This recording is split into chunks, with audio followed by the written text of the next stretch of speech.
আসসালামু আলাইকুম প্রিয় দর্শকবৃন্দ। বাংলাদেশের সুনামধন্য ক্রিকেটার সাকিব আল হাসান এবং মাশরাফি বিন মুর্তজাকে নিয়ে আমি আমার এই ভিডিওতে কিছু কথা বলবো।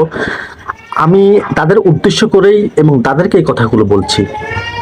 প্রিয় মাশরাফি এবং সাকিব আল হাসান, আপনারা বাংলাদেশের মধ্যে সুনামধন্য দুইজন ক্রিকেটার, যারা আপনারা এখন বর্তমানে ক্ষমতাসীন আওয়ামী লীগের এমপি। প্রিয় মাশরাফি এবং সাকিব আল হাসান, আপনাদেরকে একটি কথা মনে করিয়ে দিতে চাই। বাংলাদেশের লক্ষ কোটি ক্রিকেট প্রেমীরা আপনাদের খেলা দেখে, সিংহভাগ শিক্ষার্থীরা আপনাদের খেলা দেখে। যারা আপনাদের খেলা দেখে, যারা আপনাদের খেলা দেখে হাততালি দেয়, যারা আপনাদেরকে ভালোবাসে, তাদের মধ্যে সবচেয়ে বেশি শিক্ষার্থী যারা স্টুডেন্ট, তারাই কিন্তু আপনাদেরকে বেশি ভালোবাসে এবং আপনাদেরকে সমর্থন জানায়। দিন নেই রাত নেই, না খেয়ে না দেয়ে আপনাদের খেলা দেখে এদেশের মানুষ এবং এদেশের যারা শিক্ষার্থী রয়েছে তারা।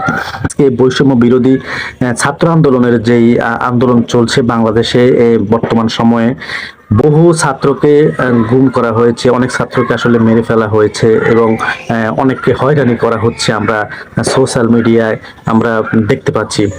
তো প্রিয় মাশরাফি এবং সাকিব আল হাসান, আপনাদের নৈতিক দায়িত্ব ছিল ছাত্রদের পাশে দাঁড়ানো। ছাত্রদের পাশে না দাঁড়াতে পারলেও আপনাদের উচিত ছিল একটা বিবৃতি দেওয়া ছাত্রদের পক্ষে, কিন্তু আপনারা সেটা দিতে পারলেন না। আমরা দেখেছি যে শোবিজ জগতে, তারকা জগতে অনেক সেলিব্রিটি নায়ক, অনেক সেলিব্রিটি লেখক, অনেক সেলিব্রিটি পরিচালক আমরা দেখেছি তারা কোটা আন্দোলন নিয়ে ছাত্রদের পক্ষে তারা সংগতি জানিয়েছে। কিন্তু খুবই দুঃখ আফসোসের বিষয়, যাদেরকে এদেশের বেশিরভাগ শিক্ষার্থীরাই সমর্থন করে, বেশিরভাগ শিক্ষার্থীরাই কিন্তু এই বাংলাদেশ ক্রিকেট টিমের খেলা দেখে। তারাই যখন বাংলাদেশ ভালো খেলে তখন বাংলাদেশের ছাত্র জনতাই কিন্তু হাততালি দিয়ে থাকে। কিন্তু আজকে শিক্ষার্থীদের পাশে এই দুজন ক্রিকেটারকে দেখতে পেলাম না।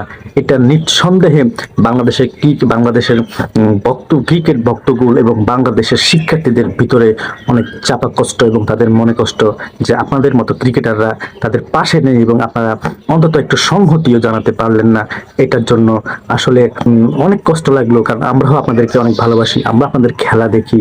কিন্তু আপনারা আজকে আপনাদের জবান দিয়ে আপনারা সঠিক কথা, আপনারা হক কথাটি বলতে পারলেন না, আপনারা ছাত্রদেরকে সমর্থন দিতে পারলেন না।